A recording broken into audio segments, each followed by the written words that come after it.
എൻ്റെ കുട്ടി അങ്ങനെയൊന്നും ചെയ്യില്ല. അവനെ ഞങ്ങൾക്ക് നന്നായി അറിയാം.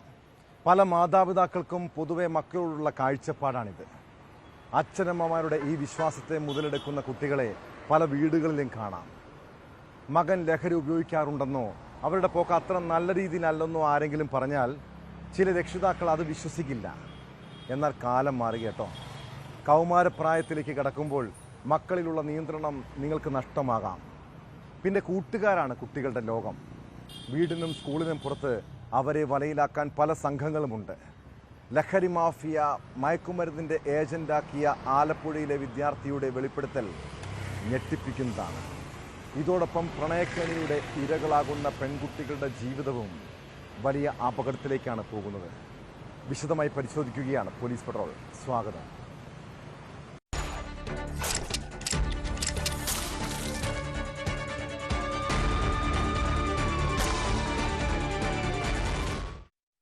പറക്കമുറ്റാത്ത പ്രായത്തിൽ അച്ഛനെ നഷ്ടപ്പെട്ട കുട്ടി, പിന്നെ അമ്മയായിരുന്നു അവൻ്റെ ലോകം. എന്നാൽ കൗമാരപ്രായം എത്തിയപ്പോൾ സ്കൂളിലെ കൂട്ടുകെട്ടുകൾ അവൻ്റെ സ്വഭാവത്തിൽ മാറ്റങ്ങൾ കൊണ്ടുവന്നു. ഇത് പ്രായത്തിൻ്റെ പ്രശ്നമെന്നാണ് ആദ്യം കരുതിയത്. പക്ഷെ ദിവസങ്ങൾ പിന്നിടുമ്പോൾ ചെറിയ കാര്യങ്ങളിൽ പോലും അവൻ പൊട്ടിത്തെറിക്കാൻ തുടങ്ങി. അമ്മയെ ഉപദ്രവിക്കുന്നത് പതിവായി. അതോടെ +2 വിദ്യാർത്ഥിയായ മകനെ നിരീക്ഷിച്ചപ്പോഴാണ് അമ്മ ആ യാഥാർത്ഥ്യം തിരിച്ചറിഞ്ഞത്. താൻ പൊന്നുപോലെ പോറ്റി വളർത്തിയ മകൻ മയക്കുമരുന്നിന് അടിമയാണ് എന്നു മാത്രമല്ല, ലഹരിയുടെ ഏജൻറ്റും. ആദ്യം ചങ്കു തകർന്നെങ്കിലും പിന്നീട് അമ്മ ഇക്കാര്യം പോലീസിനെ അറിയിച്ചു. പോലീസിൻ്റെ ചോദ്യം ചെയ്യലിൽ അവനെല്ലാം തുറന്നു പറഞ്ഞു. ഹൈസ്കൂൾ മുതലുള്ള ലഹരി ഉപയോഗം, കൂട്ടുകാർക്ക് വിൽപ്പന നടത്തുന്ന കാര്യം. ആലപ്പുഴ സ്വദേശികളായ ആ അമ്മയും മകനും ന്യൂസ് 18നോട് പറഞ്ഞ കാര്യങ്ങൾ ഈ നാട്ടിലെ മാതാപിതാക്കൾ കാതു തുറന്ന് കേൾക്കണം. കുട്ടിയെ സൗഹൃദം നടിച്ച് ലഹരി വിൽപ്പനയ്ക്ക് ഉപയോഗിച്ച അയൽവാസിയെക്കുറിച്ചും മയക്കുമരുന്നിൻ്റെ കെണിയിൽ കുരുങ്ങിയ മറ്റു വിദ്യാർത്ഥികളെക്കുറിച്ചും പോലീസ് അന്വേഷണം തുടങ്ങി.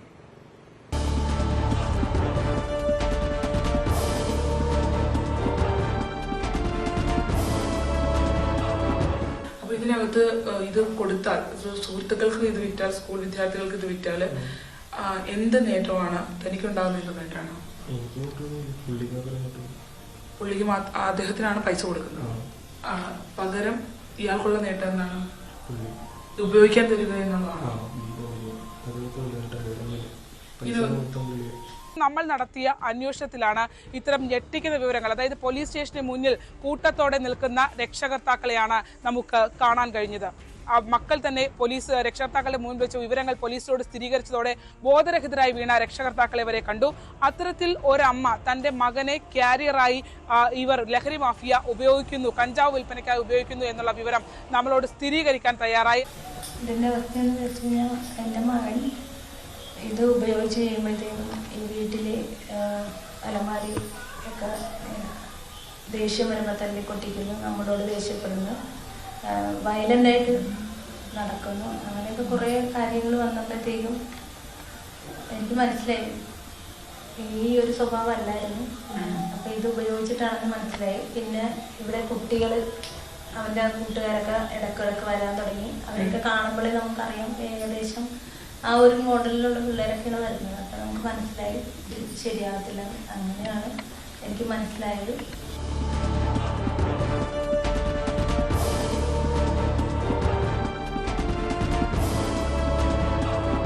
കൗൺസിലിങ്ങിലൂടെ കുട്ടികളെ ഇതിൽ നിന്ന് പുറത്തേക്ക് കൊണ്ടുവരാൻ കഴിയും എന്നുള്ള ഒരു ആത്മവിശ്വാസം പോലീസ് പങ്കുവെക്കുമ്പോൾ പോലും ഇതൊരു വലിയ മഞ്ഞുമലയുടെ ഒരറ്റം മാത്രമാണ് എന്നുള്ളതാണ്. കുട്ടിയുടെ വീട്ടിൽ നമ്മൾ ചെന്നപ്പോൾ അമ്മ കഷ്ടപ്പെട്ടുണ്ടാക്കി വെച്ചിട്ടുള്ള വീട്ടുപകരണങ്ങൾ ഉൾപ്പെടെ അടിച്ചു തകർത്ത അവസ്ഥയിലാണ്. ആ കുട്ടിക്ക് എങ്ങനെയെങ്കിലും ഇതിൽ നിന്ന് മോചനം നേടണമെന്ന ആഗ്രഹമുണ്ട്. പക്ഷേ ലഹരി മാഫിയയുടെ കണ്ണികൾ ഇവരുടെ പിന്നിൽ നിൽക്കുന്നു എന്നുള്ളതാണ്. എന്തായാലും ഈ വിവരങ്ങൾ നമ്മളോട് പങ്കുവച്ച രക്ഷകർത്താവിനെ ഉൾപ്പെടെ അപായപ്പെടുത്തുമോ, കുട്ടിയെ ഉൾപ്പെടെ അപായപ്പെടുത്തുമോ എന്നുള്ള നല്ല ആശങ്കകൾ നിലനിൽക്കുന്നുണ്ട്.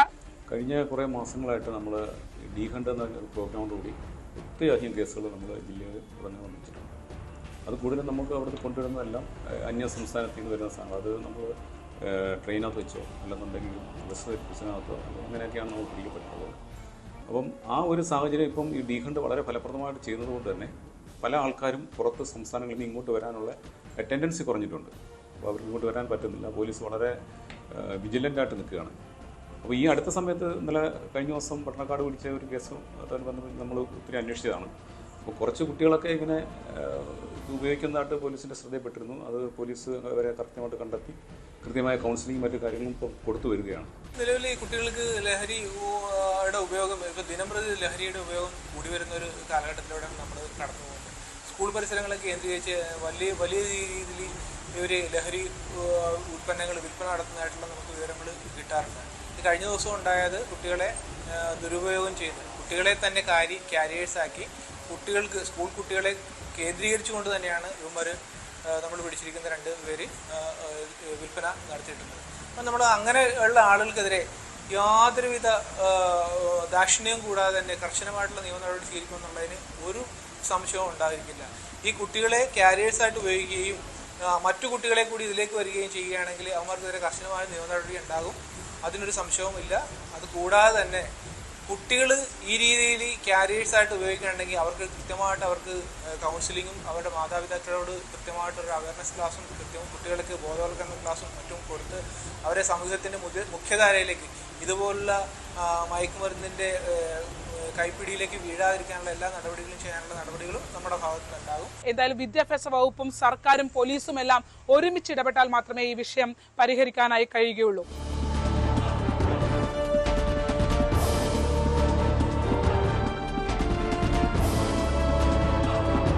ആലപ്പുഴയിൽ നിന്നും ശരണ്യ സ്നേഹജൻ, ന്യൂസ് 18.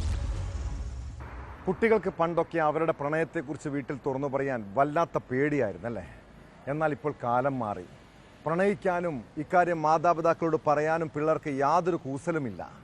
ഇങ്ങനെ കൊല്ലം ആയൂരിലെ അനഘ എന്ന 15-കാരിയുടെ പ്രണയബന്ധം വീട്ടിലറിഞ്ഞപ്പോൾ വലിയ കോലാഹലമായി. വീട്ടിലെ പ്രശ്നം കൂട്ടുകാരനോട് പറഞ്ഞെങ്കിലും അവനും അത്ര ധൈര്യമൊന്നുമില്ല. ഇതിൻ്റെ വിഷമത്തിൽ പെൺകുട്ടി ജീവനൊടുക്കുകയും ചെയ്തു. എൻ്റെ കൂട്ടുകാരനൊരു വാഴയാണെന്ന് വീടിൻ്റെ ഭിത്തിയിൽ എഴുതി വെച്ച ശേഷമാണ് 16-കാരി ആത്മഹത്യ ചെയ്തത്. സംഭവത്തിൽ പോലീസ് അസ്വാഭാവിക മരണത്തിന് കേസെടുത്ത് അന്വേഷണം തുടങ്ങി.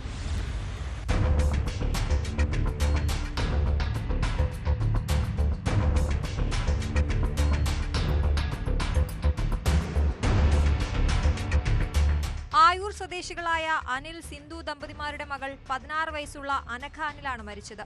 ജവഹർ ഹയർ സെക്കൻഡറി സ്കൂളിലെ 10ാം ക്ലാസ് വിദ്യാർത്ഥിയായിരുന്നു അനഘ. വീടിന് സമീപത്തുള്ള മരത്തിൽ തൂങ്ങി നിൽക്കുന്നത് കണ്ട് നാട്ടുകാരും ബന്ധുക്കളും ചേർന്ന് അഴിച്ചിറക്കി ആയൂരിലെ സ്വകാര്യ ആശുപത്രിയിൽ എത്തിച്ചെങ്കിലും മരണം സംഭവിച്ചിരുന്നു.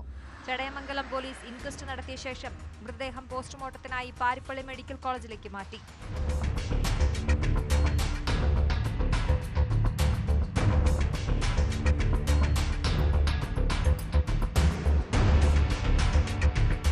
അനഘ ജീവനൊടുക്കിയതാണെന്നാണ് പോലീസിന്റെ പ്രാഥമിക നിഗമനം. വീടിന്റെ കതകിൽ തന്റെ കൂട്ടുകാരൻ ഒരു വാഴയാണെന്നും ഒരു മൊബൈൽ നമ്പറും എഴുതി വെച്ചിരുന്നു. പോലീസ് മാതാപിതാക്കളുടെ മൊഴി രേഖപ്പെടുത്തി. അനഘ ഒരാൺകുട്ടിയുമായി അടുപ്പത്തിലായിരുന്നുവെന്നും വീട്ടുകാർ എതിർത്തതിലുള്ള മനോവിഷമമാണ് ആത്മഹത്യക്ക് കാരണമെന്നുമാണ് പോലീസ് പറയുന്നത്. സംഭവത്തിൽ കൂടുതൽ അന്വേഷണം നടത്തിവരുന്നതായി പോലീസ് അറിയിച്ചു. പോസ്റ്റ്മോർട്ടത്തിന് ശേഷം മൃതദേഹം ബന്ധുക്കൾക്ക് വിട്ടു നൽകി.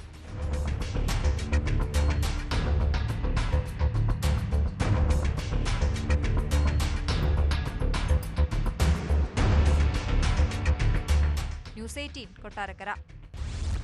അമിതമായ ലഹരി ഉപയോഗം വീടുകളിൽ മാത്രമല്ല സമൂഹത്തിലും ഉണ്ടാക്കുന്ന വിപത്ത് ചെറുതല്ല. മയക്കുമരുന്നിന് അടിമകളായ യുവാക്കൾക്ക് സ്വന്തം അമ്മയെയും പെങ്ങളെയും പോലും തിരിച്ചറിയാൻ കഴിയാത്ത അവസ്ഥയാണ്.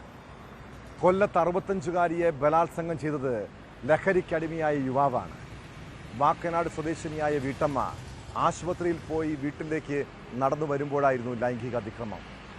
വീട്ടമ്മയെ പിന്തുടർന്നെത്തിയ പ്രതി സമീപത്തെ പറമ്പിലേക്ക് വലിച്ചിഴച്ചു കൊണ്ടുപോയി ബലാത്സംഗം ചെയ്യുകയായിരുന്നു. സംഭവത്തിന് ശേഷം ഒളിവിൽ പോയ യുവാവിനെ നിരവധി CCTV ദൃശ്യങ്ങൾ പരിശോധിച്ചാണ് പോലീസ് പിടികൂടിയത്. കുന്നത്തൂർ സ്വദേശിയായ അനൂജാണ് അറസ്റ്റിലായത്.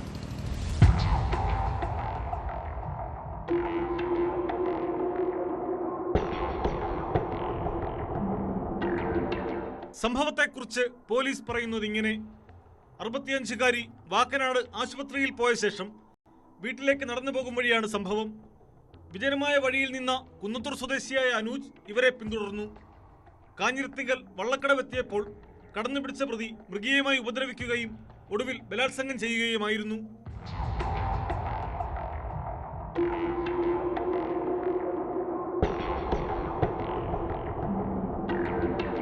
ആക്രമണശേഷം പ്രതി ഓടി രക്ഷപ്പെട്ടു. വിവരം പുറത്തു പറഞ്ഞാൽ കൊല്ലുമെന്ന് ഭീഷണിപ്പെടുത്തിയതായും മൊഴിയിൽ പറയുന്നു. അവശയായ വൃദ്ധ മകളെ ഫോണിൽ വിളിച്ച് വിവരമറിയിച്ചു. തുടർന്നാണ് പോലീസിൽ പരാതി നൽകിയത്. പ്രതിയെ പ്രദേശവാസികളാരും മുമ്പ് കണ്ടിട്ടില്ലെന്നത് പോലീസിന് വെല്ലുവിളിയായിരുന്നു. അവര് ഹോസ്പിറ്റലിൽ പോയിട്ട് വരുന്ന വഴിക്കായിരുന്നു സ്ത്രീയെ ഇങ്ങനെ ആക്രമിച്ചത്. 65 വയസ്സുണ്ട് സ്ത്രീ. അപ്പൊ അവര് വന്നതിന് ശേഷം ഇവനെ ലഹരി എന്തോ ഉപയോഗിച്ചിട്ടുണ്ട്. 24 വയസ്സാണ്. അനൂജ് എന്നാണ് പേര്. നമ്മുടെ സിറ്റി പോലീസ് കമ്മീഷണർ മാഡത്തിന്റെ നമ്മുടെ ACP അദ്ദേഹത്തിന്റെ എല്ലാവരുടെ ഒരു ഡയറക്ഷനിലോടുകൂടി ഒരു ടീമായിട്ട് പോലീസ് പോയി ആണ് അറസ്റ്റ് ചെയ്തത്. പ്രതിയെക്കുറിച്ചുള്ള വിവരങ്ങൾ ചോദിച്ചറിഞ്ഞ പോലീസ് വിവിധ സംഘങ്ങളായി തിരിഞ്ഞായിരുന്നു അന്വേഷണം. സമീപത്തെ CCTV ദൃശ്യങ്ങൾ കേന്ദ്രീകരിച്ച് നടത്തിയ അന്വേഷണത്തിൽ പ്രതി പ്രദേശം വിട്ടിട്ടില്ലെന്ന് പോലീസിന് ബോധ്യമായി. ഒടുവിൽ പഞ്ചായത്ത് മുക്കിന് സമീപമുള്ള ശ്മശാനത്തിലെ കുറ്റിക്കാട്ടിൽ ഒളിച്ചിരുന്ന പ്രതിയെ കയ്യോടെ പിടികൂടുകയായിരുന്നു.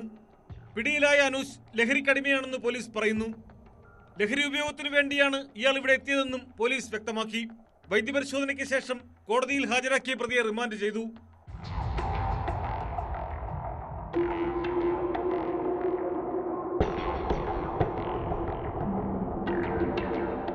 ന്യൂസ് 18 കൊട്ടാരക്കര.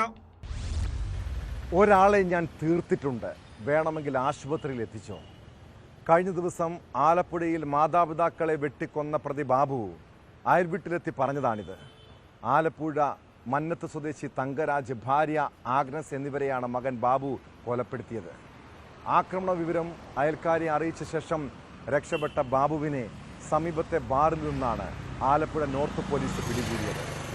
അറസ്റ്റ് രേഖപ്പെടുത്തി കോടതിയിൽ ഹാജരാക്കിയ പ്രതിയെ റിമാൻഡ് ചെയ്തു. പ്രതി ലഹരിക്ക് അടിമയെന്നാണ് പോലീസ് നൽകുന്ന വിവരം.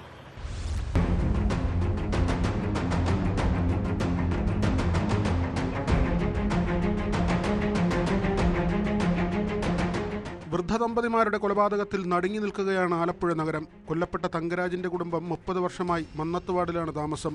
തങ്കരാജിന്റെയും ആഗ്നസിന്റെയും മൂത്ത മകനാണ് ബാബു. കൊമ്മാടി പോപ്പി പാലത്തിന് കിഴക്കുവശത്തുള്ള വീട്ടിൽ വ്യാഴാഴ്ച രാത്രി 9ഓടെയായിരുന്നു ഇരട്ട കൊലപാതകം. ഇരുവരെയും കുത്തിയ ശേഷം ബാബു സഹോദരി മഞ്ജുവിനെ വിളിച്ച് വിവരമറിയിച്ചു. പിന്നീട് തൊട്ടടുത്ത വീട്ടിലെത്തി മാതാപിതാക്കളെ കുത്തിക്കൊന്നെന്ന് വിളിച്ചു പറയുകയും ചെയ്തു. അയൽക്കാർ വന്നു നോക്കുമ്പോൾ ആഗ്നസിന് ജീവനുണ്ടായിരുന്നു. ഉടനെ പോലീസിൽ അറിയിച്ചു. പോലീസ് എത്തി ആശുപത്രിയിൽ എത്തിച്ചെങ്കിലും ആഗ്നസിനെയും രക്ഷിക്കാനായില്ല.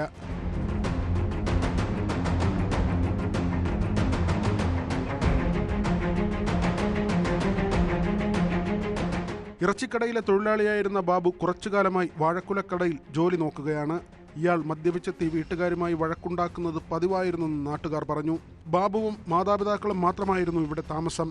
വ്യാഴാഴ്ച രാവിലെ മഞ്ജുവിന്റെ വീട്ടിലെത്തി ബാബു പണം ചോദിച്ചെങ്കിലും കൊടുത്തില്ല. രാത്രിയോടെ ബാബു വീട്ടിലേക്ക് പോകുന്നത് അയൽവാസികൾ കണ്ടിരുന്നു.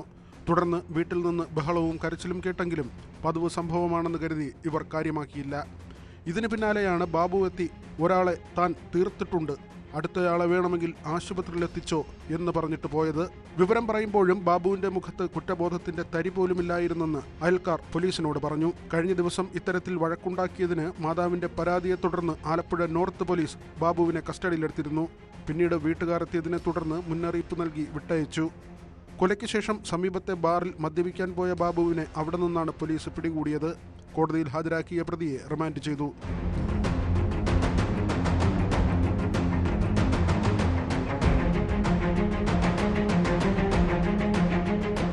ന്യൂസ് 18 ആലപ്പുഴ. കോതമംഗലത്ത് 23-കാരി ആത്മഹത്യ ചെയ്ത സംഭവത്തിൽ ആൺ സുഹൃത്ത് റമീസിന്റെ മാതാപിതാക്കൾക്ക് ഒളിവിൽ പോകാൻ സൗകര്യമൊരുക്കിയത് ആരാണ്? യുവതിയുടെ ആത്മഹത്യാക്കുറിപ്പിലും ഫോണിലെ ചാറ്റിലും അവരെക്കുറിച്ച് തെളിവുകൾ ഉണ്ടായിട്ടും പോലീസ് ചോദ്യം ചെയ്യാൻ പോലും തയ്യാറായില്ല. പിന്നീട് ഒളിവിൽ പോയെന്ന് വ്യക്തമായ ശേഷമാണ് ആത്മഹത്യാ പ്രേരണയ്ക്ക് പ്രതി ചേർത്ത ഇവരെ തേടി പോലീസിൻ്റെ ഇപ്പോഴത്തെ പരക്കം പാച്ചിൽ. പ്രതി റമീസിന്റെ സുഹൃത്ത് സഹദിനെ കേന്ദ്രീകരിച്ചും അന്വേഷണം ഊർജിതമാണ്. അതേസമയം നിർബന്ധിത മതപരിവർത്തനം എന്ന പേരിൽ കേസെടുക്കാവുന്ന സാഹചര്യം ഇപ്പോഴില്ലെന്നാണ് പോലീസിന്റെ നിലപാട്.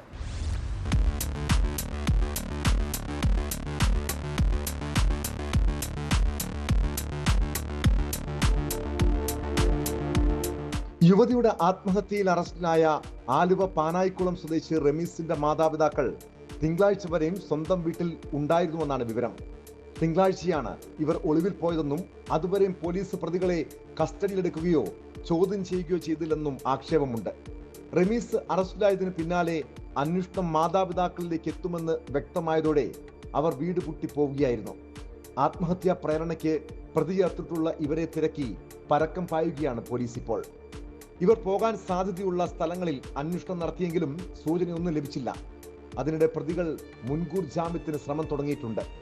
റമീസിന്റെ മാതാപിതാക്കളായ പാനായിക്കുളം സ്വദേശി റഹീം, ഭാര്യ ഷെറിൻ എന്നിവരെയും സുഹൃത്ത് പറവൂർ സ്വദേശി സഹദിനെയും കേസിൽ പ്രതി ചേർത്തിരുന്നു. ഇവർക്കെതിരെ ആത്മഹത്യാ പ്രേരണ കുറ്റമാണ് ചുമത്തിയിരിക്കുന്നത്.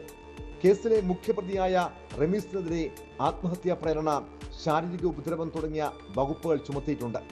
റമീസ് യുവതിയെ മർദ്ദിച്ചതിന്റെ തെളിവുകൾ പോലീസിന് കിട്ടിയിരുന്നു.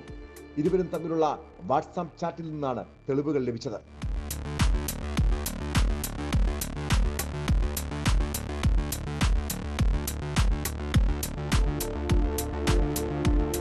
ശനിയാഴ്ച ഉച്ചയ്ക്ക് 2 മണിക്കാണ് യുവതിയെ വീട്ടിൽ തൂങ്ങിയും മരിച്ച നിലയിൽ കണ്ടെത്തിയത്. വൈകിട്ട് 5:40 കോതമംഗലം പോലീസ് FIR രജിസ്റ്റർ ചെയ്തു. അസ്വാഭാവിക മരണമെന്നാണ് FIRൽ രേഖപ്പെടുത്തിയിരുന്നത്. യുവതിയുടെ ആത്മഹത്യാക്കുറിപ്പ് അന്നു തന്നെ പോലീസിന് ലഭിച്ചിരുന്നു. റമീസ് ആരാണെന്നതും മരണത്തിൽ റമീസിനുള്ള പങ്കും വിവരിക്കുന്ന കത്തിൽ അയാളുടെ മാതാപിതാക്കളെ കുറിച്ചും പറയുന്നുണ്ട്. മരണത്തിൽ റമീസിന്റെയും മാതാപിതാക്കളുടെയും പങ്കു വ്യക്തമായിട്ടും പോലീസ് മുൻകരുതൽ സ്വീകരിച്ചില്ലെന്ന ആക്ഷേപം ശക്തമാണ്. റമീസ് പിടിയിലായി പിറ്റേന്ന് വീടും സ്ഥാപനങ്ങളും പൂട്ടി മാതാപിതാക്കളായ റഹീമും ഷെറിനും സ്ഥലം വിട്ടിരുന്നു. റമീസിന് മേൽ ചുമത്തിയ കുറ്റത്തിന് പോലീസിന് വ്യക്തമായ തെളിവുകൾ ലഭിച്ചിട്ടുണ്ട്. നിർബന്ധിത മതപരിവർത്തനം എന്ന പേരിൽ കേസെടുക്കാവുന്ന സാഹചര്യം ഇപ്പോഴില്ലെന്നാണ് പോലീസിന്റെ നിലപാട്.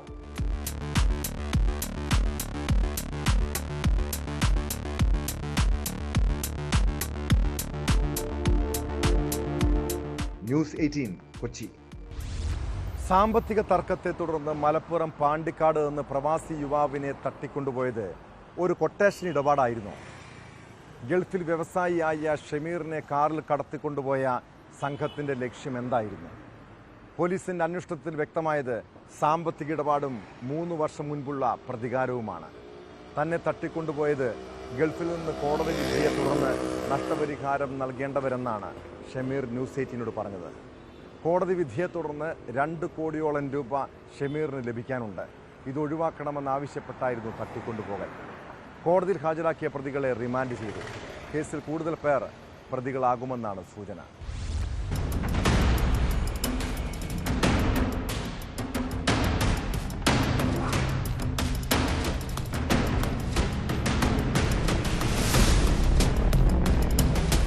ഗൾഫിൽ നിരവധി ഫാർമസ്യൂട്ടിക്കൽ സ്ഥാപനങ്ങളുടെ ഉടമയാണ് ഷമീർ.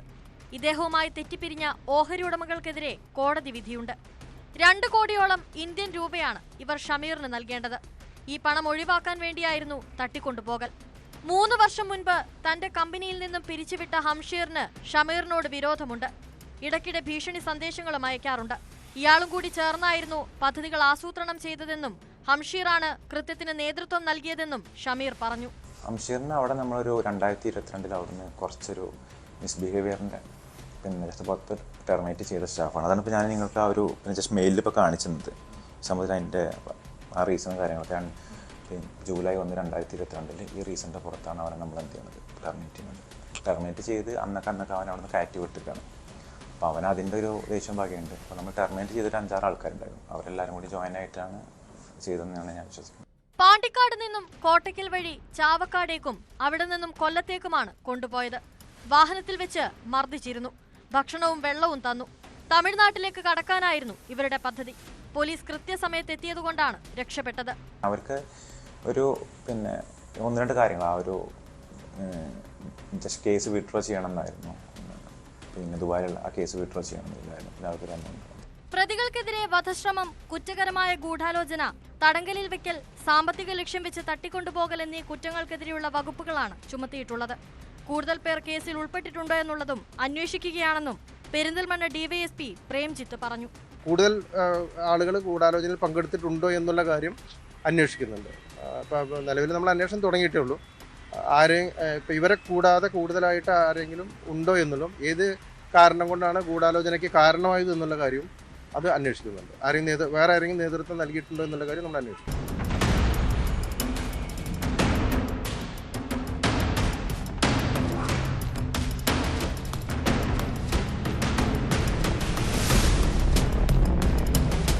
ന്യൂസ് 18 മലപ്പുറം. മലപ്പുറത്ത് കവർച്ചാ സംഘങ്ങളും കൊട്ടേഷൻ ഇടപാടുകാരും ഭീതി വിതയ്ക്കുകയാണ്. പണവും സ്വർണവും ലക്ഷ്യമിട്ട് പൊതുസ്ഥലത്ത് പോലും കവർച്ച പതിവാകുന്നു. മലപ്പുറത്ത് കഴിഞ്ഞ ദിവസം കാർ യാത്രക്കാരെ ആക്രമിച്ച് തട്ടിയെടുത്തത് 2 കോടി രൂപയാണ്. സ്ഥലം വിറ്റ പണവുമായി കാറിൽ വരുമ്പോഴാണ് അറക്കൽ സ്വദേശി മുഹമ്മദ് ഹനീഫയെ കൊള്ളയടിച്ചത്. കാറിലെത്തിയ സംഘം വടിവാൾ ഉപയോഗിച്ച് വാഹനം തകർത്ത് പണം കവരുകയായിരുന്നുവെന്നാണ് പരാതി. സംഭവത്തിൽ പോലീസ് അന്വേഷണം ഊർജിതമാക്കി. പണം നഷ്ടപ്പെട്ട മുഹമ്മദ് ഹനീഫയുടെ വീട്ടിൽ താനൂർ ഡിവൈഎസ്പി നേരിട്ടെത്തി മൊഴിയെടുത്തു.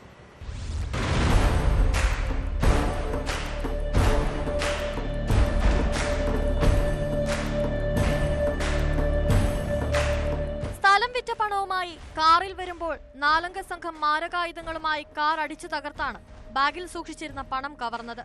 വ്യാഴാഴ്ച രാത്രി 10 മണിയോടെയായിരുന്നു സംഭവം. തിരൂരങ്ങാടി തെയ്യാനിക്കൽ ഹൈസ്കൂൾ പടിയിൽ വെച്ചാണ് പണം കവർന്നത്. അറക്കിൽ സ്വദേശി മുഹമ്മദ് ഹനീഫ, മുഹമ്മദ് അഷ്റഫ് എന്നിവരാണ് 1,95,00,000 രൂപയുമായി കാറിൽ സഞ്ചരിച്ചത്. മുഹമ്മദ് ഹനീഫയുടെ ഉടമസ്ഥതയിൽ കൊടിഞ്ഞിയിലുള്ള വസ്തുവിറ്റ പണമാണ് നഷ്ടമായത്.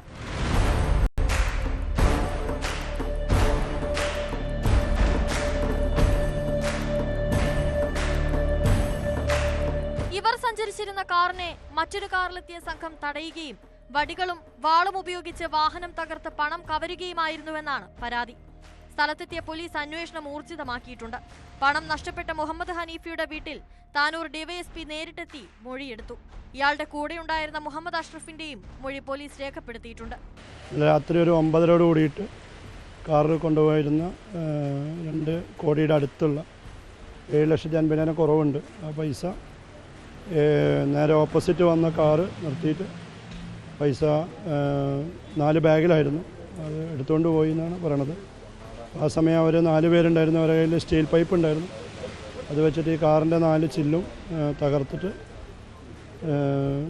ആ സമയത്ത് ഈ പരാതിക്കാരൻ്റെ കൈക്ക് ചെറിയൊരു പോറലുമുണ്ട്. പൈസ പോയി എന്നാണ് പറയണത്. എന്തായാലും അത് കാര്യമായിട്ട് തന്നെ അന്വേഷണം ആരംഭിച്ചിട്ടുണ്ട്. അക്രമത്തിൽ ഹനീഫയുടെ കൈക്ക് ചെറിയ പരിക്കേറ്റിട്ടുണ്ട്. സംഭവത്തിൽ ഞെട്ടലിലാണ് നാട്ടുകാർ. പണം വാങ്ങിയതും മറ്റും കൃത്യമായി അറിയാവുന്ന ആളുകൾ തന്നെയാണ് കവർച്ചയ്ക്ക് പിന്നിലുള്ളതെന്നാണ് വിവരം. CCTV ദൃശ്യങ്ങൾ കേന്ദ്രീകരിച്ചും അന്വേഷണം ഊർജിതമായി തുടരുകയാണ്.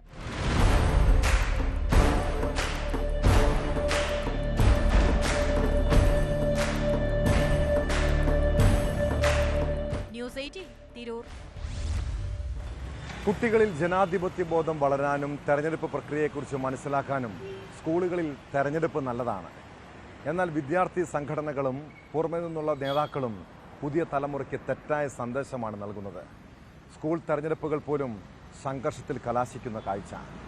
ബാലരാമപുരത്ത് സ്കൂൾ തെരഞ്ഞെടുപ്പിനിടെ ഉണ്ടായ സംഘർഷത്തിൽ വിദ്യാർത്ഥികൾക്കും ഒരു പോലീസുകാരനും ഉൾപ്പെടെ 4 പേർക്ക് പരിക്കേറ്റു. SFI KSU സംഘർഷം തെരുവിലേക്ക് നീങ്ങിയതോടെ കാര്യങ്ങൾ കൈവിട്ടു പോകുകയായിരുന്നു.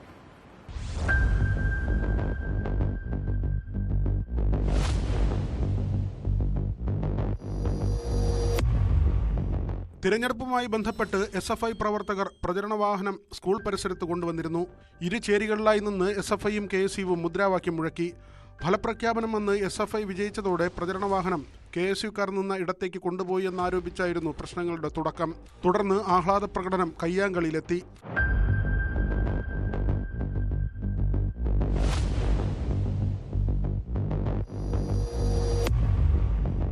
വിവരമറിഞ്ഞെത്തിയ ബാലരാമപുരം പോലീസ് സംഘത്തിലുണ്ടായിരുന്ന അനിലിനാണ് പരിക്കേറ്റത്. തിക്കിലും തിരക്കിലും പെട്ട് കാലിന് പരിക്കേൽക്കുകയായിരുന്നു. അനിലിനെ നെയ്യാറ്റിൻകരയിലെ സ്വകാര്യ ആശുപത്രിയിൽ പ്രവേശിപ്പിച്ചു. SFI പ്രവർത്തകരായ സജീർ, സ്വരൂപ്, അഞ്ജിത്ത് എന്നീ വിദ്യാർത്ഥികൾക്ക് കല്ലേറിൽ പരിക്കേറ്റു. ഇവരും ആശുപത്രിയിൽ ചികിത്സ തേടി. സംഭവത്തിൽ പോലീസ് കേസെടുത്ത് അന്വേഷണം ആരംഭിച്ചു.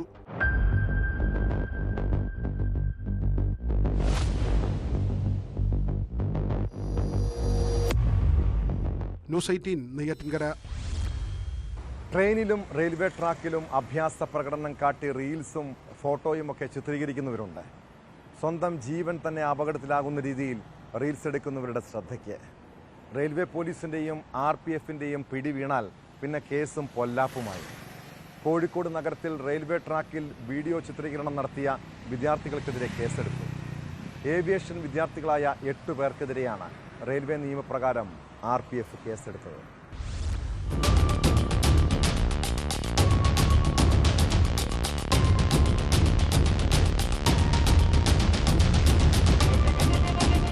ദിവസമായിരുന്നു CH മേൽപ്പാലത്തിന് താഴെ വിദ്യാർത്ഥികൾ കൂട്ടത്തോടെ റെയിൽവേ ട്രാക്കിൽ ഫോട്ടോഷൂട്ട് നടത്തിയത്. ചിത്രീകരണം കണ്ട നാട്ടുകാർ പാളത്തിൽ നിന്ന് മാറാൻ ആവശ്യപ്പെട്ടെങ്കിലും യൂണിഫോമിലായിരുന്ന വിദ്യാർത്ഥികൾ മാറാൻ തയ്യാറായില്ല. ഒടുവിൽ നാട്ടുകാരിലൊരാൾ വീഡിയോ ചിത്രീകരിച്ചതോടെയാണ് ഇവർ പിന്മാറിയത്.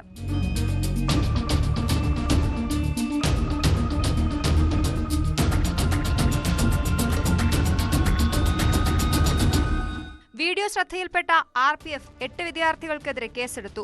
ചിത്രീകരണത്തിൽ വിദ്യാർത്ഥികൾ സമൂഹമാധ്യമത്തിൽ ഖേദവും പ്രകടിപ്പിച്ചിട്ടുണ്ട്.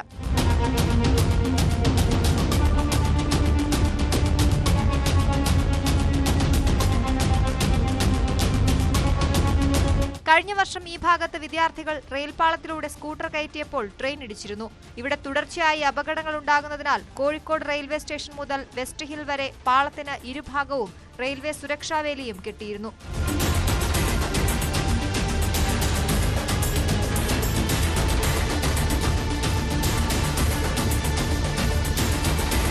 ന്യൂസ് 18 കോഴിക്കോട്. ധർമ്മസ്ഥലയിൽ SITയുടെ തുടർ നീക്കം ഇനി എന്തായിരിക്കും? ഒന്നാം ഘട്ട പരിശോധന അന്തിമഘട്ടത്തിലെത്തി നിൽക്കെ അപ്രതീക്ഷിത നടപടികളുണ്ടാകുമോ? തിരച്ചിൽ പൂർത്തിയാകുന്നതിന് മുൻപ് തന്നെ കേസിൽ ഉൾപ്പെട്ടവരെ ചോദ്യം ചെയ്യുന്നതുൾപ്പെടെയുള്ള കാര്യങ്ങളിലേക്ക് പോലീസ് കടന്നിട്ടുണ്ടെന്നാണ് സൂചന. സർപ്രൈസ് സ്പോട്ടുകൾ ഉൾപ്പെടെ 17 ഇടത്താണ് ഇതുവരെയും മണ്ണുകുഴിച്ച് തിരച്ചിൽ നടത്തിയത്. എന്തെല്ലാം തെളിവുകൾ ലഭിച്ചു എന്നതിൽ ഇതുവരെയും SITയുടെ ഭാഗത്തുനിന്ന് ഔദ്യോഗിക സ്ഥിരീകരണമില്ല. അതിനിടെ മലയാളി പെൺകുട്ടിയുടെ മൃതദേഹം സംസ്കരിച്ചിട്ടുണ്ടെന്ന് മുൻ ശുചീകരണ തൊഴിലാളി വെളിപ്പെടുത്തി. കൂടുതൽ തെളിവുകൾ വരും ദിവസങ്ങളിൽ പുറത്തു വരുമെന്നും ഒരു ഓൺലൈൻ മാധ്യമത്തിന് നൽകിയ അഭിമുഖത്തിൽ കേസിലെ പ്രധാന സാക്ഷി പറഞ്ഞു.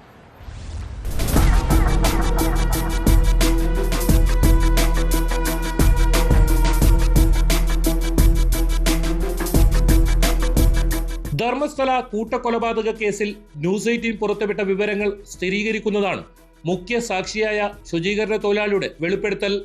മലയാളി പെൺകുട്ടിയെ ഉൾപ്പെടെ താൻ സംസ്കരിച്ചിട്ടുണ്ടെന്ന് ഓൺലൈൻ മാധ്യമമായ ദ ന്യൂസ് മിനിറ്റിന് നൽകിയ അഭിമുഖത്തിൽ തൊഴിലാളി പറഞ്ഞു. ബാഹുബലി ഹിൽസിന് സമീപമായിരുന്നു മൃതദേഹം മറവ് ചെയ്തത്. ഇവിടെ 20ഓളം മൃതദേഹങ്ങൾ സംസ്കരിച്ചിട്ടുണ്ട്. എന്നാൽ SITയുടെ നേതൃത്വത്തിൽ പരിശോധനയ്ക്കെത്തിയപ്പോൾ പ്രദേശത്ത് 4 അടിയിലധികം കല്ലും മണ്ണും നിക്ഷേപിച്ചതായി കണ്ടെത്തി. മൃതദേഹാവശിഷ്ടങ്ങൾ ലഭിക്കുന്നതിന് ഇത് തടസ്സമായി. പ്രദേശത്ത് കൂടുതൽ പരിശോധന നടത്തണമെന്നും സാക്ഷി ആവശ്യപ്പെട്ടു. ಜೆಸಿಕೆ ಎತ್ತರದಿಂದ ಹೋಗಿ ಅಲ್ಲಿ ಕ್ಯಾನ್ಸ್ಫೋರಂ ಎಲ್ಲ ಹಾಕಿದ್ದಾರೆ. ಮತ್ತೆ ಅಲ್ಲಿ ಕ್ಯಾನ್ಸ್ಫೋರಂ ಬಿದ್ದೋಗ್ತದೆ ಅಂತ ಹೇಳಿ ಸ್ವಲ್ಪ ಮಣ್ಣು ತೆಗೆಯೋದು ಬಾಕಿ ಆಗಿತ್ತು. ಅದು ಗ್ಯಾಸ್ನನ್ನು ಎಲ್ಲ ತೆಗೆಸಿ ಸುತ್ತವಾಗಿ ತೆಗೆಸಿದ್ರೆ ಅದು ಸಿಕ್ಕಿತ್ತು. ಮತ್ತೆ ಇನ್ನು ಗೋಮಠ ಬೆಟ್ಟದಲ್ಲಿ ಒಂದು 10-20 ಎಲ್ಲ ಹಾಕಿ ಉಂಟು. ಇನ್ನು ಕೆಲವು ಈಗ ನೋಡಿ ಕೇರಳ ಹೆಂಗ್ಸ್ ಒಂದು ಮಣ್ಣು ಮಾಡಿದಂತು. ಅಲ್ಲಿ ಹೋಗಿ ನೋಡಿದ್ವಿ ಬಂಡೆಕಲ್ಲು ಮುಚ್ಚಿ ಹೋಗಿದೆ. ಆ ಬಂಡೆಕಲ್ಲು 4 ಫೀಟ್ ಮೇಲೆ ಇತ್ತು. ಈಗ ಬಂಡೆಕಲ್ಲು ಮಣ್ಣು ಮುಚ್ಚಿದೆ, ಅಲ್ಲಿ ಮಣ್ಣು ಸುರಿದಿದ್ದಾರೆ. ಕಲ್ಲೇರಿ ಪೆಟ್ರೋಲ್ ಬಂಕಲ್ಲಿ ಒಂದು ಚಿಕ್ಕ ಹುಡುಗಿ, ಒಂದು 15 ವರ್ಷದ ಹುಡುಗಿ, ಆ ಹುಡುಗಿ ಶವವನ್ನು ಹುಡುಕಿ ಹೋದ್ರೆ ನಾನಾಗ ಹೋಗುವಾಗ ನಾವು ಊಟಕ್ಕೆ ಹೋಗ ನಮ್ಮನ್ನು ಜೀಪಲ್ಲಿ ಬಾಡಿಗೆ ಜೀಪಲ್ಲಿ ಕರ್ಕೊಂಡು ಹೋಗಿದ್ದು. കല്ലേരി പെട്രോൾ പമ്പിന് സമീപം വനമേഖലയിൽ 15 വയസ്സുള്ള പെൺകുട്ടിയെ മറവ് ചെയ്തതായും സാക്ഷി വെളിപ്പെടുത്തി. എന്നാൽ പ്രദേശത്ത് വലിയ മരങ്ങൾ വളർന്ന് ഭൂപ്രകൃതിയാകെ മാറിയിട്ടുണ്ടെന്നും അഭിമുഖത്തിൽ പറയുന്നു. നേത്രാവതി പുഴയോട് ചേർന്നുള്ള സ്നാനഘട്ടിയിൽ 70ഓളം മൃതദേഹങ്ങൾ കുഴിച്ചിട്ടിട്ടുണ്ട്. എന്നാൽ റോഡ് നിർമ്മാണത്തിനായും മറ്റും മണ്ണ് നിക്ഷേപിച്ചത് കാരണം മൃതദേഹാവശിഷ്ടങ്ങൾ കണ്ടെത്താനായില്ല. ഇനിയും കൂടുതൽ സ്പോട്ടുകളിൽ പരിശോധന നടത്താനുണ്ടെന്നും ഇയാൾ പറയുന്നു. ലോഡ്ജിലെ റൂം ബോയ്മാരും മാനേജർമാരുമാണ് മൃതദേഹം തന്റെ അടുക്കൽ എത്തിച്ചത്. ഇവരുടെ പേരുകൾ ഉൾപ്പെടെയുള്ള വിവരങ്ങൾ കോടതിയിൽ രഹസ്യമൊഴിയായി നൽകിയിട്ടുണ്ട്. SIT അന്വേഷണത്തിൽ പൂർണ്ണ തൃപ്തനാണെന്നും സാക്ഷി പറയുന്നു.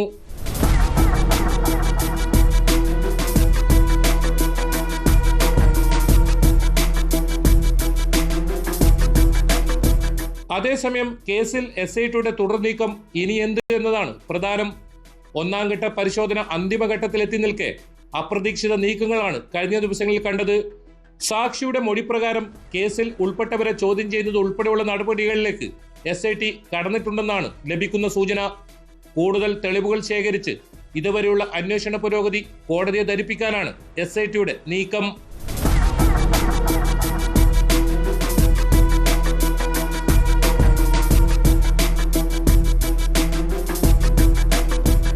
അന്വേഷണത്തിന്റെ രണ്ടാം ഘട്ടം SITയെ സംബന്ധിച്ചിടത്തോളം നിർണായകമാണ്. പോയിന്റ് 6ലും 11 ലഭിച്ച മൃതദേഹാവശിഷ്ടങ്ങളുടെ ഫോറൻസിക് പരിശോധനാ ഫലവും ഇതിൽ വഴിത്തിരിവാകും. ഇത് സംബന്ധിച്ച അന്വേഷണ പുരോഗതി മുഖ്യമന്ത്രി സിദ്ധരാമയ്യ ശനിയാഴ്ച നടക്കുന്ന നിയമസഭാ സമ്മേളനത്തിൽ പങ്കുവെക്കുമെന്നാണ് സൂചന. അതേസമയം സാക്ഷികളായും തിരോധാന പരാതികളുമായും നിരവധി പേരാണ് ഓരോ ദിവസവും SITക്ക് മുന്നിലെത്തുന്നത്. ജൂലൈ 3 മുൻ ശുചീകരണ തൊഴിലാളി ധർമ്മസ്ഥലയിൽ ബലാത്സംഗത്തിനിരയായി കൊല്ലപ്പെട്ട 100ഓളം പേരുടെ മൃതദേഹം കുഴിച്ചുമൂടിയിട്ടുണ്ടെന്ന വെളിപ്പെടുത്തലുമായി രംഗത്തെത്തുന്നത്. July 4 Dharmasthala police case register ചെയ്തു. ജൂലൈ 19 പ്രത്യേക അന്വേഷണ സംഘത്തിന് കേസ് കൈമാറുകയായിരുന്നു.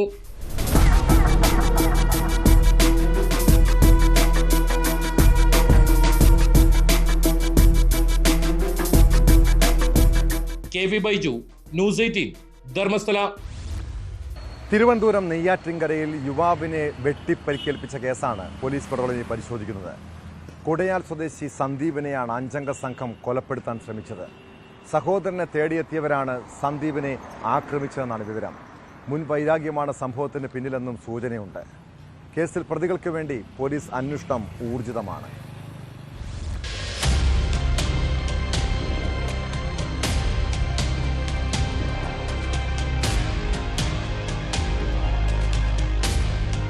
വൈകിട്ട് കുന്നത്തുകാലിലായിരുന്നു സംഭവം. കുടയാൽ സ്വദേശി സന്ദീപ് എന്ന 25-കാരനാണ് ആക്രമണത്തിനിരയായത്. കുന്നത്തുകാൽ എള്ളുവിള സ്വദേശി ഉൾപ്പെടെ 5-അംഗ സംഘമാണ് ആക്രമണം നടത്തിയതെന്നാണ് പറയുന്നത്. സംഭവത്തെക്കുറിച്ച് നാട്ടുകാർ പറയുന്നത് ഇങ്ങനെ: ഏതാനും മാസങ്ങൾക്ക് മുമ്പ് സംസ്ഥാനാതിർത്തിയിലെ കന്നിമാമൂട്ടിൽ വെച്ച് സന്ദീപിന്റെ സഹോദരൻ സഞ്ജീവും ഒരു വിഭാഗം ആൾക്കാരുമായി അടിപിടി നടന്നിരുന്നു. ഈ സംഭവവുമായി ബന്ധപ്പെട്ട് 3 പേരെ വെള്ളറ പോലീസ് അറസ്റ്റ് ചെയ്ത് റിമാൻഡ് ചെയ്യുകയും ചെയ്തു. സഞ്ജീവിനെ തേടിയാണ് 5-അംഗ സംഘം കാറിലും ബൈക്കിലുമായി കുടയാലിലെത്തിയത്. ഈ സമയം വീട്ടിലുണ്ടായിരുന്ന സന്ദീപിന് നേരെ സംഘം ആക്രമണം നടത്തുകയായിരുന്നു.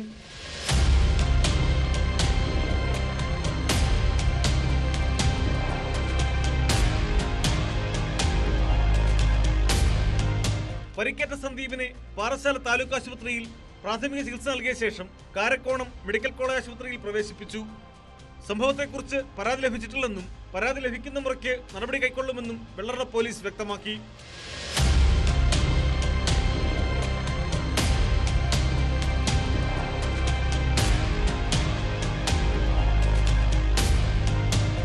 ന്യൂസ് 18, നെയ്യാറ്റിൻകര.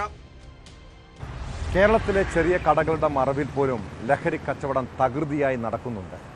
പോലീസിനെയും എക്സൈസിനെയും വെട്ടിച്ച് ഇങ്ങനെ പാൻ മസാല കച്ചവടം നടത്തിയ ചായക്കടക്കാരന് പിടിവീണു. കണ്ണൂർ പയ്യന്നൂരിലാണ് ചായക്കടയുടെ മറവിൽ പാൻ മസാല ഇടപാട് നടന്നത്. കേസിൽ പയ്യന്നൂർ സ്വദേശി മുഹമ്മദ് അലിയെ പോലീസ് അറസ്റ്റ് ചെയ്തു. അടുക്കളയിലെ വേസ്റ്റ് പാത്രത്തിൽ ഒളിപ്പിച്ച നിലയിലാണ് പാൻ മസാല പാക്കറ്റുകൾ കണ്ടെത്തിയത്.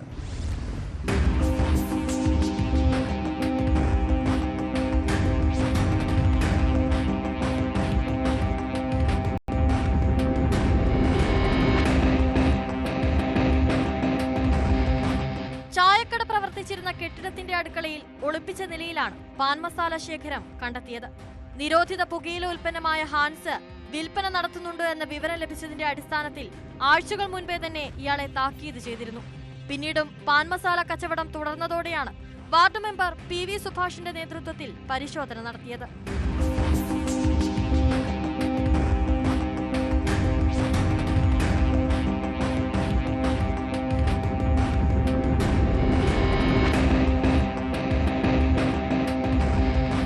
അടുക്കളയിലെ വേസ്റ്റ് പാത്രത്തിൽ ഒളിപ്പിച്ച നിലയിലാണ് പാൻ മസാല പാക്കറ്റുകൾ കണ്ടെത്തിയത്. മുൻപ് ചായക്കട നടത്തിയിരുന്ന സ്ഥലത്തും ഇയാൾ പാൻ മസാല കച്ചവടം നടത്തിയതോടെ കട പൂട്ടിക്കുകയായിരുന്നു. തുടർന്നാണ് കാറമേൽ പുതിയങ്കാവ് റോഡിൽ ഇയാൾ കട ആരംഭിച്ചത്. Payyanur police sub inspector CM Mahesh സ്ഥലത്തെത്തി മുഹമ്മദ് അലിയെ കസ്റ്റഡിയിലെടുത്തു.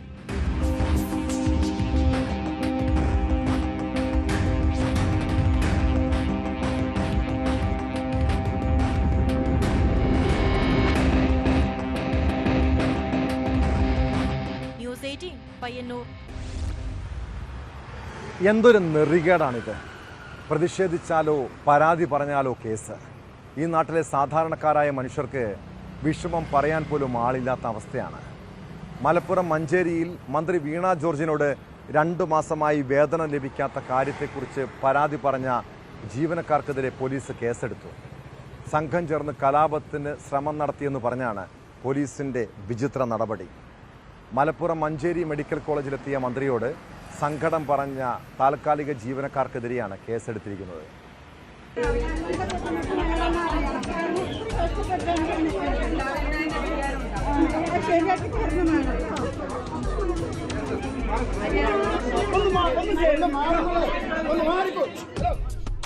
ഗവൺമെന്റ് മെഡിക്കൽ കോളേജിൽ വിവിധ പദ്ധതികൾ ഉദ്ഘാടനം ചെയ്യാൻ ചൊവ്വാഴ്ചയാണ് മന്ത്രി വീണ ജോർജ് എത്തിയത്. ഉദ്ഘാടന ശേഷം മെഡിക്കൽ കോളേജിൽ ചികിത്സയിലുള്ള നിപ്പ അതിജീവിതയെ സന്ദർശിച്ചു മടങ്ങുമ്പോഴാണ് HDSന് കീഴിൽ ജോലി ചെയ്യുന്ന ശുചീകരണ തൊഴിലാളികൾ മന്ത്രിയോട് 2 മാസമായി വേതനം ലഭിക്കുന്നില്ലെന്ന പരാതി പറഞ്ഞത്. ജീവനക്കാർ മന്ത്രിയെ കാണുന്നത് CPM നേതാക്കൾ ഇടപെട്ട് തടഞ്ഞു. ആശുപത്രി വാർഡിന്റെ വരാന്തയിൽ വെച്ചും ജീവനക്കാരുടെ പ്രതിനിധികളുമായി ചിലർ വേതനം ലഭിക്കാത്തതിന്റെ വിഷമം മന്ത്രിയെ ധരിപ്പിച്ചു. ചിലർ കുടുംബത്തിന്റെ പ്രയാസങ്ങൾ കരഞ്ഞു പറഞ്ഞു. ശുചീകരണ തൊഴിലാളികളാണ് ആദ്യം മന്ത്രിയെ കണ്ടത്. പിന്നാലെ നഴ്സുമാരും നഴ്സിംഗ് അസിസ്റ്റന്റ്മാരും സങ്കടവുമായി എത്തി.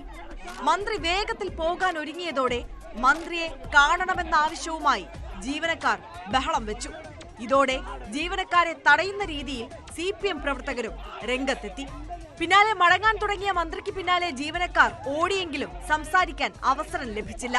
ഈ സംഭവമാണിപ്പോൾ ജീവനക്കാർക്കെതിരെയുള്ള കേസിലേക്ക് എത്തിച്ചത്. നിയമവിരുദ്ധമായി സംഘം ചേരൽ, ദേഹോപദ്രവം ഏൽപ്പിക്കൽ തുടങ്ങിയ വകുപ്പുകൾ പ്രകാരമാണ് case. Principal doctor KK Anil Raj നൽകിയ പരാതിയുടെ അടിസ്ഥാനത്തിലാണ് കണ്ടാലറിയാവുന്ന താൽക്കാലിക ജീവനക്കാർക്കെതിരെ കേസെടുത്തത്. ജീവനക്കാർ കൂട്ടമായി എത്തി ബഹളം വെക്കുകയും സുരക്ഷാ ജീവനക്കാരുടെ നിർദ്ദേശങ്ങൾ അനുസരിക്കാതെ സംഘർഷ സാധ്യത ഉണ്ടാക്കിയെന്നുമാണ് FIR.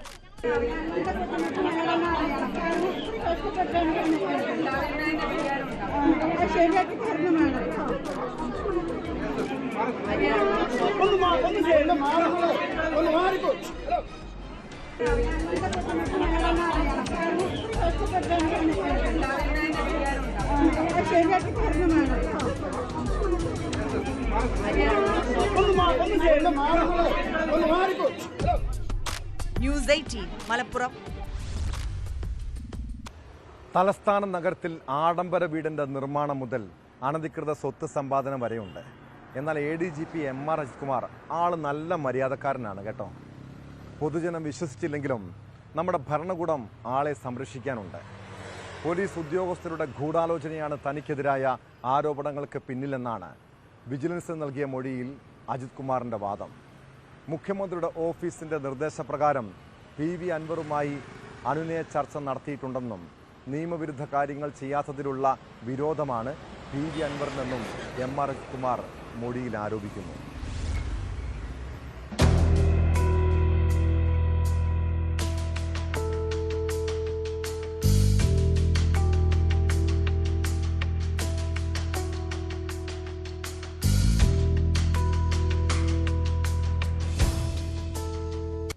വിജിലൻസ് അന്വേഷണ സംഘത്തിന് മുമ്പാകെ MR അജിത് കുമാർ നൽകിയ മൊഴിയുടെ വിശദാംശങ്ങളാണ് പുറത്തു വന്നത്. ഇന്നലെ അജിത് കുമാറിനെതിരെ ഉള്ള ആരോപണത്തിൽ വിജിലൻസ് നൽകിയ ക്ലീൻ ചിറ്റ് തിരുവനന്തപുരം വിജിലൻസ് കോടതി തള്ളിയിരുന്നു. ആ വിജിലൻസ് കോടതിക്ക് മുമ്പാകെ വന്ന മൊഴിപ്പകർപ്പാണ് ഇന്ന് പുറത്തു വന്നത്. ഗുരുതരമായ ആരോപണങ്ങൾ അദ്ദേഹം ഉന്നയിച്ചിരിക്കുന്നത് PV അൻവർ, മുൻ MLA Nilambur MLA PV അൻവറിനെതിരെയാണ്. Anwar വഴിവിട്ട പല കാര്യങ്ങളും ചെയ്യാൻ തന്നോട് ആവശ്യപ്പെട്ടു. അത് ചെയ്യാത്തുള്ള പക കാരണമാണ് തനിക്കെതിരെ വ്യാജ പരാതികൾ ഉന്നയിച്ചത്. മാത്രമല്ല ഈ PV അൻവറിന് തന്റെ വകുപ്പിൽ നിന്ന് വലിയ സഹായങ്ങൾ, തനിക്ക് ഉയർന്ന പദവികൾ ലഭിക്കുകയും പ്രമോഷൻ അടക്കം ലഭിക്കുകയും തടയുന്നതിന് വേണ്ടി വലിയ ഗൂഢാലോചന ഉദ്യോഗസ്ഥ തലത്തിൽ നടന്നിട്ടുണ്ട്. അതുകൊണ്ടാണ് തനിക്കെതിരെ വ്യാജവും യഥാർത്ഥവുമായ പല രേഖകളും PV അൻവർ നൽകിയതെന്നും ഈ മൊഴിയിൽ അജിത് കുമാർ വ്യക്തമാക്കുന്നു. ഉദ്യോഗസ്ഥരുടെ ഗൂഢാലോചന എന്നാണ് ഏറ്റവും പ്രധാനപ്പെട്ട ആരോപണം. അതിൽ PV അൻവറിന്റെ ഇടപെടലും വ്യക്തമായി തന്നെ അജിത് കുമാർ പറയുന്നുണ്ട്. മുഖ്യമന്ത്രിയുടെ ഓഫീസിന്റെ നിർദ്ദേശപ്രകാരം PV അൻവറുമായി താൻ സംസാരിച്ചിരുന്നു, പ്രശ്നപരിഹാരത്തിന് ചർച്ചകൾ നടത്തിയിരുന്നു. പക്ഷേ അതിനുശേഷവും കൂടുതൽ തെറ്റായ ആരോപണങ്ങൾ തനിക്കെതിരെ ഉന്നയിക്കുകയായിരുന്നു. തനിക്കെതിരെ ഉയർന്ന അനധികൃത സ്വത്ത് ആരോപണത്തെ പൂർണ്ണമായും തള്ളുകയാണ് ഈ മൊഴിയിൽ അജിത് കുമാർ ചെയ്യുന്നത്. എല്ലാം നിയമാനുസൃതമായ ഇടപാടുകളും രേഖകളുമുണ്ട്, ബാങ്ക് രേഖകൾ അടക്കമുണ്ട്. ആ രീതിയിൽ മാത്രമേ തന്റെ വീടും വസ്തുവും വാങ്ങിയിട്ടുള്ളൂ എന്നാണ് അജിത് കുമാർ വ്യക്തമാക്കുന്നത്.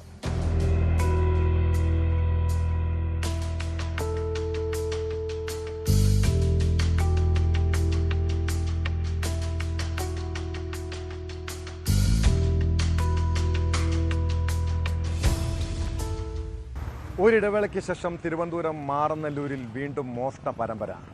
മാവേലി സ്റ്റോർ ഉൾപ്പെടെ 4 കടകളിലും വീട്ടിലും മോഷണം നടന്നു.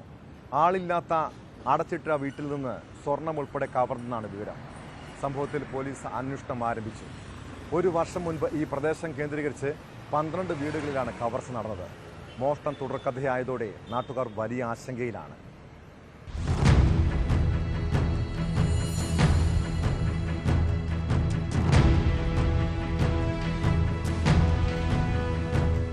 മാറനല്ലൂർ ജംഗ്ഷൻ കേന്ദ്രമായി പ്രവർത്തിക്കുന്ന മാവേലി സ്റ്റോർ ഉൾപ്പെടെ 4 കടകളിലും വീട്ടിലുമാണ് മോഷണം നടന്നത്. മാവേലി സ്റ്റോറിൽ നിന്ന് കഴിഞ്ഞ ദിവസം വിൽപ്പന നടത്തിയ വകയിൽ കിട്ടിയ 18,000 രൂപ നഷ്ടമായി. സമീപത്തെ കടകളിൽ നിന്നും പണം കവർന്നിട്ടുണ്ട്. മുതലാരിയോട് സ്വദേശി ചന്ദ്രന്റെ വീട് കുത്തി തുറന്ന് മോഷണം നടത്തി. ചന്ദ്രൻ ഏറെ നാളായി ബംഗളൂരുവിൽ മക്കളോടൊപ്പമാണ് താമസം. സ്വർണം ഉൾപ്പെടെയുള്ളവ വീട്ടിൽ സൂക്ഷിച്ചിട്ടുണ്ടായിരുന്നു. വീട്ടുകാർ തിരികെ എത്തിയാലേ എന്തൊക്കെ നഷ്ടമായിട്ടുണ്ടെന്ന് വ്യക്തമാകൂ.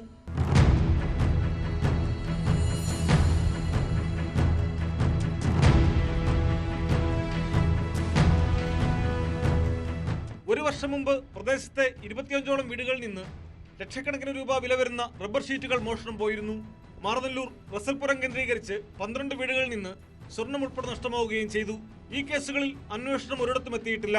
ഒരു ഇടവേളയ്ക്ക് ശേഷം വീണ്ടും വ്യാപക മോഷണം നടന്നത് പ്രദേശത്ത് ആശങ്ക പരത്തുന്നുണ്ട്.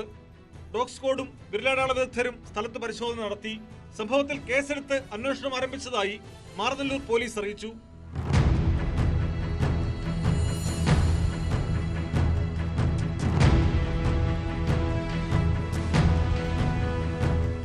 ന്യൂസ് 18 നെയ്യാറ്റിൻകര. മിണ്ടാ പ്രാണികളോട് പോലും ക്രൂരത കാട്ടുന്ന മനസാക്ഷിയില്ലാത്തവരുണ്ട് നമ്മുടെ നാട്ടിൽ. പാലക്കാട് ഒറ്റപ്പാലത്ത് പശുക്കൾക്ക് നേരെയുണ്ടായ ആക്രമണം കരളലിയിപ്പിക്കുന്നതാണ്. വരോട് സ്വദേശി ഹരിദാസന്റെ 3 പശുക്കൾക്ക് നേരെയായിരുന്നു ആക്രമണം ഉണ്ടായത്. 3 പശുക്കളുടെയും ജനനേന്ദ്രിയത്തിൽ മുറിവുകളുണ്ട്. വീട്ടുകാർ നൽകിയ പരാതിയിൽ ഒറ്റപ്പാലം പോലീസ് കേസെടുത്ത് അന്വേഷണം തുടങ്ങി. എന്നാൽ സംഭവത്തിന് പിന്നിലെ ആരെന്ന് വ്യക്തമല്ല.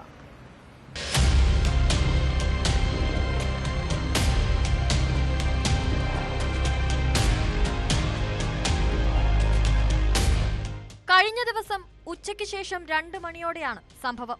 സമീപത്തെ പറമ്പിൽ മേയാൻ വിട്ട പശുക്കൾക്ക് നേരെയാണ് ആക്രമണമുണ്ടായത്. ഭക്ഷണം കഴിക്കാൻ വീട്ടിലേക്ക് വന്ന ഹരിദാസൻ തിരിച്ച് പശുക്കളുടെ അടുത്ത് പോയപ്പോൾ പശുക്കളെ കാണാനില്ലായിരുന്നു. തുടർന്ന് നടത്തിയ അന്വേഷണത്തിൽ ഒരു പശുവിനെ തേക്കിൽ കെട്ടിയിട്ട നിലയിൽ കണ്ടെത്തി. മറ്റൊന്നിനെ കാട്ടിൽ നിന്നാണ് കണ്ടെത്തിയത്. ഒരു പശു കയർ പൊട്ടിച്ച് വീട്ടിലേക്ക് എത്തുകയും ചെയ്തു. തൊഴുത്തിൽ കെട്ടിയ പശുക്കൾ പിടയുന്നത് കണ്ട് ശ്രദ്ധിച്ചപ്പോഴാണ് 3 പശുക്കളിൽ നിന്നും രക്തസ്രാവമുള്ളത് കണ്ടത്.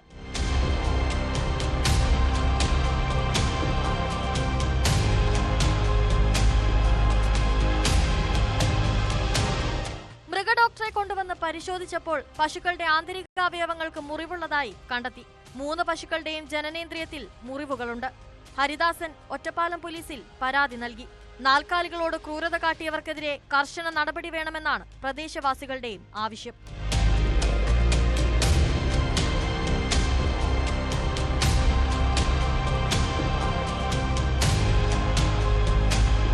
ന്യൂസ് 18 പാലക്കാട്. കുറ്റകൃത്യങ്ങളുടെ മറ്റു ചില വാർത്തകൾ ചുരുക്കത്തിൽ. ആനപ്പല്ലുകളും കടുവാപ്പല്ലുമായി ആദിവാസി സംഘം നെയ്യാറ്റിൻകര ആറാട്ടുകുഴിയിൽ അറസ്റ്റിൽ. തമിഴ്നാട് പേച്ചിപ്പാറ സ്വദേശി ഷാജഹാൻ, മുതിരമലൈ സ്വദേശികളായ വിശ്വംഭരൻ, കുട്ടപ്പൻ, നാഗപ്പൻ എന്നിവരാണ് വനംവകുപ്പിന്റെ പിടിയിലായത്. ധൻബാദ് ആലപ്പുഴ ട്രെയിനിന്റെ ശുചിമുറിയിൽ നവജാത ശിശുവിന്റെ മൃതദേഹം. ശുചിമുറിയിലെ വേസ്റ്റ് ബിന്നിൽ ഉപേക്ഷിക്കപ്പെട്ട നിലയിലാണ് മൃതദേഹം കണ്ടെത്തിയത്. കണ്ണൂരിൽ മുസ്ലിം ലീഗ് ആക്രമണത്തിൽ പരിക്കേറ്റ് 13 വർഷമായി കിടപ്പിലായിരുന്ന CPM പ്രവർത്തകൻ മരിച്ചു. 2012 ഫെബ്രുവരി 21 ആക്രമിക്കപ്പെട്ട കണ്ണൂർ അരിയിലെ വള്ളേരി മോഹനാണ് മരിച്ചത്. പട്ടാമ്പി കൊപ്പം പ്രഭാപുരത്ത് തോട്ടത്തിൽ യുവാവിനെ തൂങ്ങി മരിച്ച നിലയിൽ കണ്ടെത്തി. പ്രഭാപുരം വെള്ളാഞ്ചേരി കുന്നത്ത് വീട്ടിൽ ഗിരീഷാണ് മരിച്ചത്. പട്ടാമ്പി കൊടുമുണ്ടയിൽ അനധികൃതമായി മദ്യവിൽപ്പന നടത്തിയിരുന്നയാൾ പിടിയിൽ. പെരുമുടിയൂർ കരിയത്തോട്ടത്തിൽ ഷാജുവാണ് 4 ലിറ്റർ മദ്യവുമായി പിടിയിലായത്. മക്കൾ എത്ര വലുതായാലും മാതാപിതാക്കൾക്ക് അവരെന്നും കുട്ടികളാണല്ലേ. അതുകൊണ്ട് തന്നെ മക്കളോട് പ്രത്യേക വാത്സല്യവും കരുതലുമൊക്കെ ഉണ്ടാകുന്നത് സ്വാഭാവികമാണ്. എന്നാൽ കുട്ടികൾ വളർന്നു വരുമ്പോൾ അവരുടെ ശരീരഘടനയിലും സ്വഭാവത്തിലും മാറ്റങ്ങൾ ഉണ്ടാകും. വീട്ടുകാരെക്കാൾ കൂട്ടുകാരോടായിരിക്കും അടുപ്പം കൂടുതലും. എന്നാൽ മാതാപിതാക്കൾ മക്കളെ കൃത്യമായി നിരീക്ഷിക്കണം. കുട്ടികളുടെ കാര്യങ്ങൾ സൂക്ഷ്മതയോടെ നോക്കുകയും അവരെ പരിഗണിക്കുകയും മനസ്സിലാക്കുകയും ചെയ്യുന്ന അന്തരീക്ഷം വീടുകളിൽ ഉണ്ടാകണം. കൗമാരക്കാരായ മക്കൾ ലഹരിക്ക് അടിമയാണെന്നും ഒരു പ്രണയബന്ധമുണ്ടെന്നും അറിഞ്ഞാൽ പൊട്ടിത്തെറിക്കുകയല്ല, അവരെ കാര്യങ്ങൾ പറഞ്ഞ് മനസ്സിലാക്കുകയും തിരുത്തുകയുമാണ് ചെയ്യേണ്ടത്. ഇനി അവർ അക്രമാസക്തരാകുന്ന സാഹചര്യമുണ്ടായാൽ പോലീസിനെ അറിയിക്കുക. അല്ലാതെ നാണക്കേട് കാരണം ഒളിപ്പിച്ചു വെക്കാൻ ശ്രമിച്ചാൽ പിന്നീട് ദുഃഖിക്കേണ്ടി വരും കേട്ടോ. മാതാപിതാക്കളെ ആശങ്കപ്പെടുത്താൻ പറയുന്നതല്ല ഇത്, ഒരു മുന്നറിയിപ്പായി ശ്രദ്ധയിൽപ്പെടുത്തിയെന്നേ ഉള്ളൂ. ഇതോടെ പോലീസ് പട്രോൾ പൂർണ്ണമാകുന്നു. നമസ്കാരം.